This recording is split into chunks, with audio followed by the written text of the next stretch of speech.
Sweet Dreams, Curious George by Margaret and H. A. Rays, published by Houghton Mifflin Harcourt Publishing Company. This is George. George is a good little monkey and always very curious. Today he's curious about a library book that his friend, the man with the yellow hat, brought home. George sat down to look at the book. There was a yellow chick on the cover, pointing up to the sky. This made George even more curious. He brought it to the man with the yellow hat.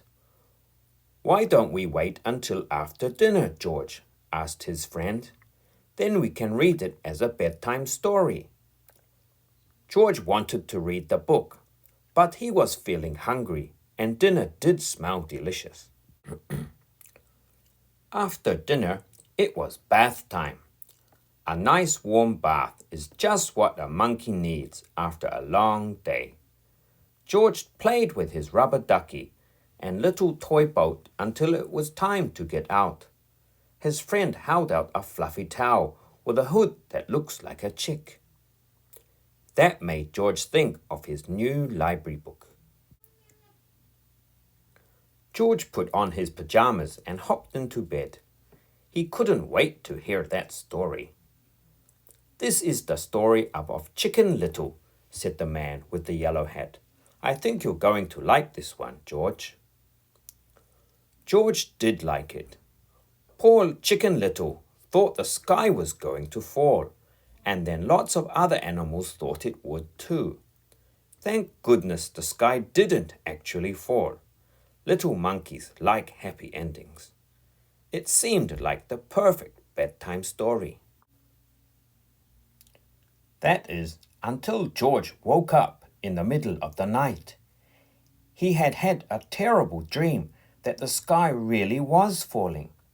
George was scared. His friend came to see what was the matter. George pointed to the book and then to the ceiling. "Don't worry, George, it was just a dream," said his friend. "The sky isn't really going to fall. Let's try to relax and get back to sleep." First, the man with the yellow hat brought him a cup of warm milk. "Warm milk always makes me feel sleepy, George." It seemed to be working for George too, until, oh no! The warm milk spilled all over the place. After cleaning the mess, his friend got another book to read. The story was about a train that had to race along the tracks to deliver a special package to a little girl.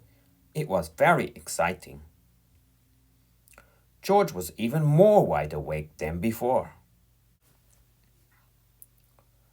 "Maybe a song will help," said the man with the yellow hat. "Lie down in bed and I'll sing to you." George tried to rest. He really did. But the song was pretty catchy. First he tapped his toes slowly, then his whole body wanted to dance. He got up and bounced on the bed.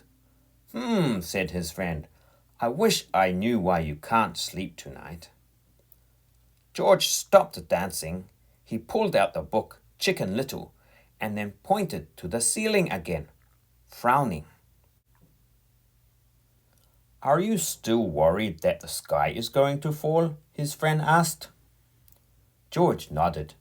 He just couldn't get that dream out of his head. Said his friend. "I have an idea. Why don't we take my telescope outside to look at the stars and make sure the sky is still way up where it should be?" George liked the idea so much that he leaped right out of his bed. It was chilly outside, but it was very nice to be out in the dark of the night too. The stars were still up in the sky, far, far away. The man with the yellow hat set up the telescope and showed George how to look through it. When George looked through the telescope, the stars looked quite near. He could even see planets. Near, far, near, far.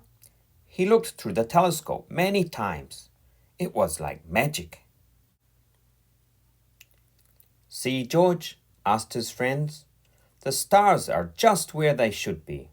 The sky doesn't look like it's falling, does it? George shook his head with a smile. The man with the yellow hat even had a chart with something called constellations on them. Pictures in the stars. George loved looking for the constellations so much that he completely forgot about his bad dream. But it was too late. George yawned. I think it's time for both of us to get to sleep, George, said his friend, leading him back into the house. By the time they got back to George's room, he was very tired. His friend gave him a hug and tucked him in tightly. Good night, George, said the man with the yellow hat as he was about to close the door. I hope you have happy dreams. By the time they got back to George's room, he was very tired. His friend gave him a hug and tucked him in tightly. Good night, George, said the man with the yellow hat as he was about to close the door. I hope you have happy dreams. George cuddled his teddy bear for a minute and then started to fret again, just a teeny bit, about the sky falling. He hopped out of bed and opened his curtains so that he could see the stars and the sky right where they should be. As the starlight streamed into his bedroom, George snuggled down deep into his blankets and fell asleep. Sweet dreams, George.